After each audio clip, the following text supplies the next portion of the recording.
Hello, everyone. Happy 4th of July. If you are celebrating it, we're going to be taking a look at Founding Fathers, a strategy guide about the Constitutional Convention and how they voted on different articles to create the current governing political document, the American Constitution. So we have here 12 articles. The game starts out with what's called the Virginia Plan, and that is just the first four articles that were set up by they didn't start with a blank slate. And that's good that they have that because that makes this game that's already 2 hours go a little bit faster. This is an old game, but it's a really good one, and I think today is a perfect time to share about it. So you're already going to have two or four of these set out, and it just so happens that two of them are from the big state faction and two are from the Federalist faction. You're going to be having these different factions in the game. There was a lot of arguing going on in the Constitutional Convention. This symbol is going to represent big state agendas. This is a small state. This is a federalist, meaning like wanting big government. This is an anti-federalist, wanting small government. And then these states, originally they actually had only 13 colonies, but you see Connecticut all the way down there to Virginia. But they some of these states were large, some of these states were small, and by their populations, um, it actually kind of affected how they wanted to do the numbers of with politics and fairness and things like that. So enough with that. You already know from the get-go, if you're playing this game that we have set up, that you are going to score a bit more points for collecting these tokens and collecting these tokens. And while you're debating in the game, you are going to be scoring points based on getting your way. And maybe you want this federalist or this anti-federalist thing to pass, and so you'll get 2 points if you 2 or 1 point if you get it passed, and then they'll be pushed over to here. And anything that's on this side is the Constitution as is, and so things are going to be getting passed or denied, and then you actually rewrite history and you do the backside of it, which kind of is pretty interesting.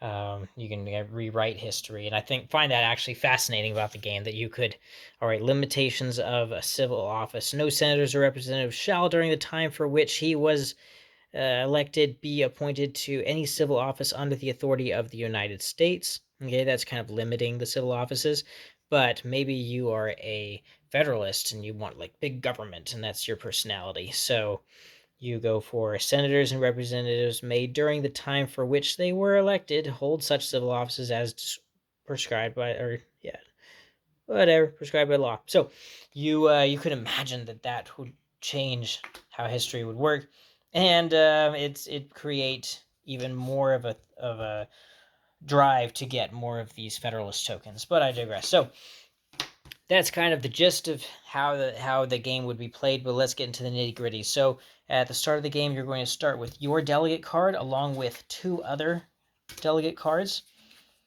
You're going to be given a map of kind of how the cards work in this, a little card almanac or index, and it just lets you know that, all right, for instance, so you got a Virginia card there. Virginia is going to have 5 Federalist delegates and 1 anti-Federalist delegate and 1 one planner. It's called the planners. They're not going to have any people rushing small states or big states. And these are actual people from history. So this guy right here, George Mason, would be a Virginian who doesn't think like other Virginians and wants to go for the anti-federalist agenda. You'd also start with these 3 different influence cubes that are limited, and you can use them, and sometimes they can get held up in committee, but you can, throughout various different abilities in the game, you can actually gain more additional influence markers. There's 5 others right there. So that's what you're going to start with. You're always going to have a hand of 3 cards. When you need to draw more cards at the end of your turn, you're going to actually look at the back sides of these 3 cards and be like, all right, here's one. Ooh, I want a big state. So I take this one. It looks like he's from Pennsylvania. Did you see that right there? So you already know that that card is going to at least be from Pennsylvania. You don't know what special ability that card is, whoa, or the name of that card, but you know at least a little bit about it. And if you played this game a lot, you may actually know that, okay, hey, George Mason, where was he? That guy that I started with? George Mason has an ability you can read right there. And if you memorize that about this game, then you would know that if there's a Virginian anti-federalist out there, then if you take that, you know it's George Mason. And so you could use that ability, gain 1 influence marker if the article currently under consideration in the committee room reflects an anti-federalist bias. Okay, so you play that as an event, and you'd know that that was the guy you're taking. Interesting thing about this game, that you can kind of see already what is out there. All right, and then that's kind of the cards that you'll have. And what do you do when it is your turn? Well, please don't take this as a full rundown of the rules, because I'm going to go through them very quickly. But you can either declare a vote, speak in debate, enact an event, or snub delegates. So declaring a vote would be taking 1 or more of the cards in your hand. So in our example, we have, let's say I got my Virginian guy. I'm going to put him right here, and he's going to, the game plays through 4 rounds.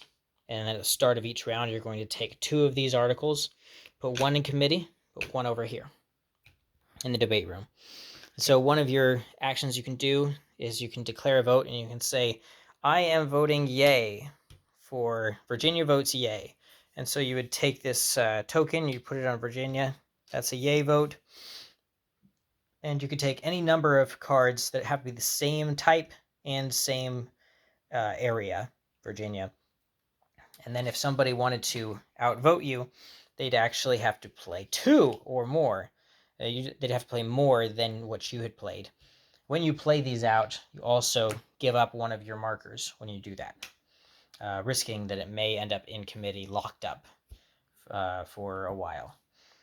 Now, when one side is completed, either 6 on the nay votes or 7 on the yay votes, then these are going to get passed and we end a round. And then we would go on to the next round, and next round, doing the same thing. But when it's passed on for the if the 7 on the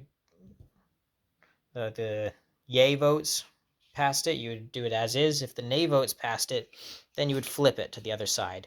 You'll get 1 point for each of your, not your influence cubes, but the actual cards that you had out there. So it's good to play multiple cards of the same type, even though it's only going to get you 1 vote, because you couldn't have 2 different votes for voting for Virginia. You're going to be racking up all these right here, and then once it reaches enough yeses or enough no's, this thing passes. And for each card that you have, you're going to be scoring 1 point or 2 points if it matches your agenda. So say this thing actually didn't happen and Virginia does actually still vote yay instead of nay for this one, then this guy would be scoring 2 points. Whereas maybe this guy right here, Connecticut, he would be only scoring 1 point for that. And then they'd get them returned to them. Any of the people in the nay section in that time would actually go to committee and vote on how this other article would be dealt with. But say it got passed, it would go here. Didn't pass, it would actually go here, and the game continues on because it's only a 4-round game. Then the people in committee, say there's only 1 person in committee, likely there's going to be more. Let's simulate that right here. Let's say it was like this. If it's a tie, it gets passed as is, and then a new one pops out. If there is one faction that has a little bit more than the other, they get 1 point for each of theirs in here, and then it gets passed either on this side or the winning side has an opportunity to flip it, and then that'd get passed. So we just kind of went through a round right there without even explaining the rest of the things: speak and debate, enact an event, or snub delegates. But throughout that voting process of declaring your votes, you can choose to, instead of playing a card for declaring a vote, you can speak in debate. Also, I should mention right here before I move on from declaring a vote that this faction is a planner faction, and everybody starts with one of those. You can play for any of these factions, but you can never vote against a something that you believe in. So this guy could never be voting on the bad side for this article. Okay, so these guys are definitely against each other, and these guys are definitely against each other. Big state guy could never vote for a small state agenda, and vice versa. So, moving on, the other thing you can do is you can speak in debate, play any number of same types. So maybe I play this one single big state guy, and then I put this right here, this token right there, symbolizing that I played one big state guy, and then maybe somebody wants to play one against me, and then it keeps on going up and up and up, and then if I win, then I take one of these, and then at the end of the game, I'm going to be scoring points based off of these things that I have in the end of the game. We'll show you that. So that is speaking in debate. Then you have enacting event. So I'm just going to pick a random event here. So all these cards, you can just play them for their event. This is just gain one additional influence marker, so you could get more of those, so you wouldn't be out those. This guy, he's gained 1 point if either of the two articles currently under consideration in the assembly room or the committee room reflect an anti-federalist bias, or 2 points if both do. So you could kind of game the game and wait till two anti-federalist things were out there and then play this card instead of playing him for a vote. It would slow down the game because every vote is going to get the game closer to ending, but it would score you some points, and then you'd be getting a bunch of points. So that's enacting event. And then the last thing you do is at the end of every turn, you're going to be playing a card each turn or more. You're going to draw one card from here, or more cards. You just draw back up to 3. You can always, as your action, snub your delegates and discard any number of your 3 delegates. You could discard all 3 and then draw these 3. And then maybe you're like, okay, I really wanted to have Pennsylvania's vote. Now I'm going to steal that from my buddy. And then, sure, I'll take this one as well. So you discard your 3 you have, and then you take those 3 out there. Discard any number, really. And it's kind of a boring action, but that's snubbing your delegates.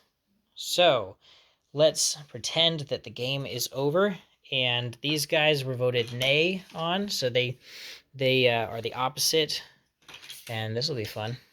We can kind of see how this would end up working. So right here we have a bunch of different articles. So pretend the game ended like this. We have some Federalists, we have some Anti-Federalists, we have quite a bit of big states. And it looks like big states definitely won in this rendition of how history worked. You're going to have a first place, a second place, a third place, and a fourth place. Identify those first. So this was the first place. Okay. This and this are the second place. Ties are friendly. There's no third place, and then this would be the fourth place. Then what you would do is you look at, throughout the game, different of these things were collected. So say we're looking at these 3 players. In a 3-player game, you have to play with James Madison, William Patterson, and Roger Sherman. And you also, in a 4-player game, you would get this guy. In a 5th-player game, you would get this guy. At any point in time, if ever, when you're shuffling these cards back into the deck and then flip out a new one, and then you are this is your guy, face up there, you see his photo right there, you can say, that's my guy, and you can immediately take it into your hand. So that was a kind of a cool thing about this game, that you are actually playing a person, not just throwing around all the delegates, but you have an affinity to one of them. But back to the game, we're going to end here with how endgame scoring works. You have a first place, a second place, could be multiple second place, could be multiple first place. Ties are always friendly. Then maybe a fourth place in this situation. Then throughout the game, you were speaking in debate, and you had some of these tokens out there. Let's say At the end of the game, he had a ton of big state ones. Okay, and then this guy had one big state one, but it didn't matter because he's got the most. This guy's got some of those, and this guy's got some of these. So, and then maybe we'll do this just for fun. Okay, so this guy would get 5 points. You're gonna get 5 points for the winning faction. So James Madison ends up with 5 points right there.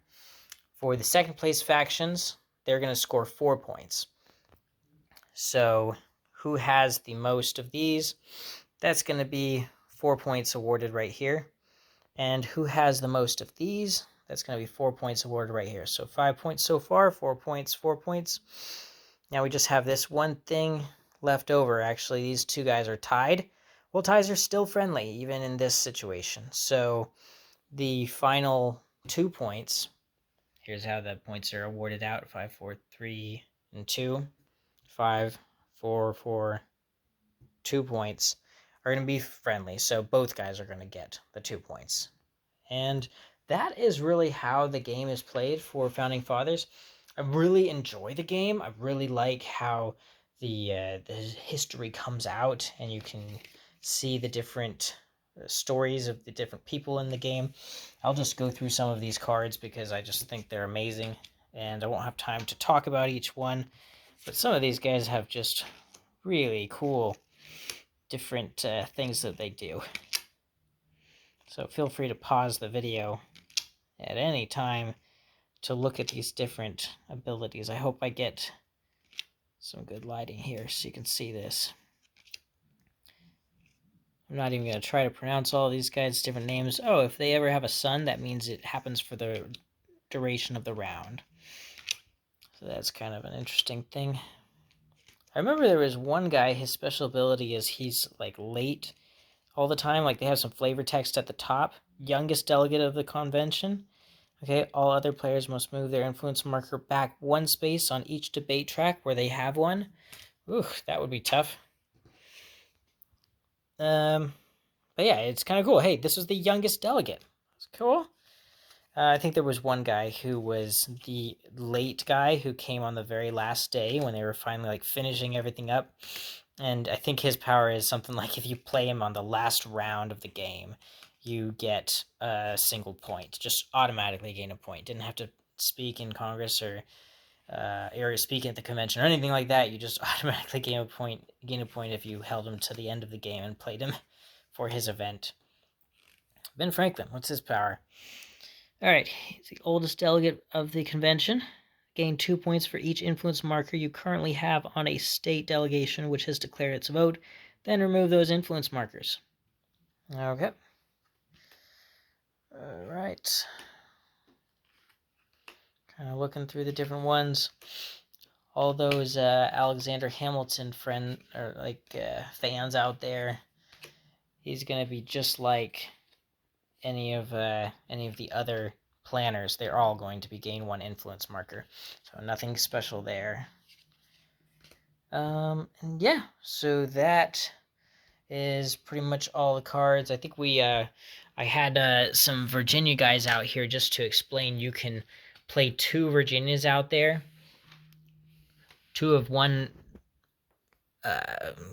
state, to cancel out the vote of another state.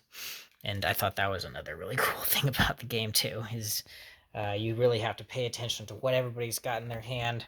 It teaches you history. You go, okay, well, I guess Virginia was wanting a very big government type of thing. And you look at New Jersey, wanted very much small states to win. Kind of some favor in this constitutional convention. And it shows you there's 7 actually from Virginia that showed up. Like this, there's a lot of thought that went into this game, even down to the different states that showed up to the Constitutional Convention. You have only 12 instead of all 13 because one of them just never showed up. Any guesses? Let me know in the comments below if you know which state it was that never showed up. Starts with an R. But yeah, all in all, I really enjoy this game. Love the history of it. Only problems I have with this game are that it does go a little bit long, and if you know the game really well, you can beat a new player because you can know, all right, that's a small state guy. Like, say you're drawing a card from here. That's a small state guy from Connecticut. And I see that Connecticut has two of those.